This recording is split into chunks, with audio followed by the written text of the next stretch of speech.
सरल नहीं है शिव होना।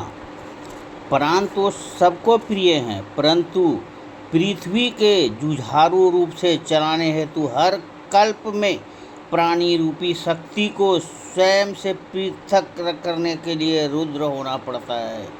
निस्वार्थ भक्ति से तो कोई भी आकर्षित हो जाता है, परंतु प्रेम बस असुरों को भी हो जाने के लिए भोलेनाथ होना पड़ता है।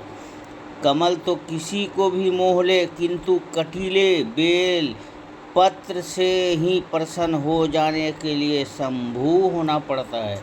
शीतलता को सबको प्रिय है, परंतु किसी की शीतलता बनी रहे इसके लिए उसे सिर पर धारण करने के लिए चंद्रशेखर होना पड़ता है।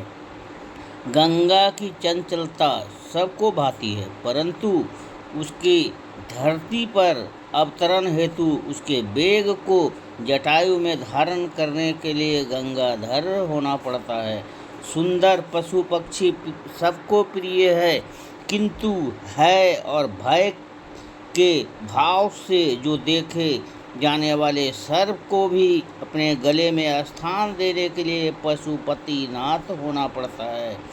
पुष्प के आभूषण तो कोई भी ग्रहण कर सकता है, परंतु मनुष्य के जीवन के पश्चाताप भी उसे राख के रूप में अपने पास रखने के लिए महादेव होना पड़ता है। अमृत तो सब चाहते हैं, किंतु दूसरों के अमृत हेतु स्वयं को विषपान करने के लिए नीलकंठ होना पड़ता है। मित्रों की रक्षा तो हर कोई करता है, किंतु वचनानुसार अधर्मी बाणासुर की रक्षा में श्री कृष्ण से युद्ध करने के लिए शंकर होना पड़ता है।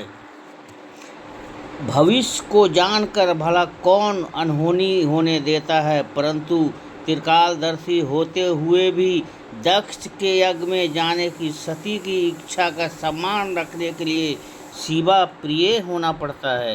काल से भला कौन जीत सकता है, परंतु भक्त मार्कंडेय के प्राणों की रक्षा हेतु यम तक को समाप्त करने के लिए महाकाल होना पड़ता है।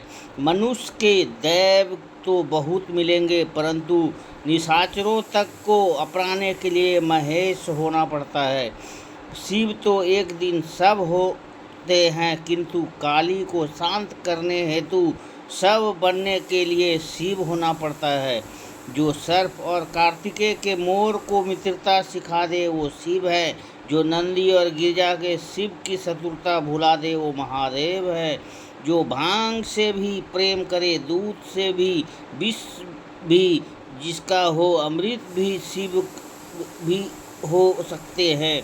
नृत्य और जिसका हो, संगीत भी, राग भी जिसका है, वैराग भी, वो महादेव भी हो सकते हैं। सरल नहीं है शिव होना, हर पल त्याग और बलिदान करना पड़ता है। मात्र भांग और धतूरे से नहीं, प्रकृति के हर कण से प्रेम करना पड़ता है। इसलिए बोलते हैं बंधु, सरल नहीं है शिव होना। तो दोस्तों, ये थी महादेव की छोटी सी कहानी। अच्छा लगे तो लाइक कमेंट शेयर ज़रूर करें।